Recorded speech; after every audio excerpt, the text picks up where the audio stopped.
আপনি জানেন বেনামাজি যখন মারা যায় কবরস্থান পর্যন্ত আল্লাহর কাছে দোয়া করে এই মুর্দা যেন আমার এখানে না আসে। আমার জীবনে আর কি হইল যদি আমি মরার পরে কবর পর্যন্ত যদি আমাকে না চায়? কি করলাম সারা জীবন? শেষ ঠিকানা কবর। ওই কবরস্থান যদি বলে যে আল্লাহ এখানে না আসুক, কেন? কারণ সে বেনামাজি, তাকে যে শাস্তি দেওয়া হবে এটার কারণে আমি কবরের মাটিও কষ্ট পাবো। কারণ কবরস্থান দেখেছে বেনামাজির শাস্তি কি।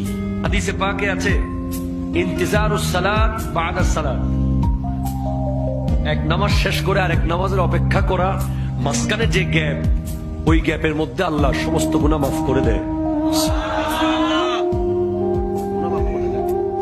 সওয়াব লিখতে থাকে আল্লাহর পক্ষ থেকে। গ্যাপের কোনো লস নাই। পরিবার কি পারে? পরিবার সব পারে। Your father and your mother, the first university of you.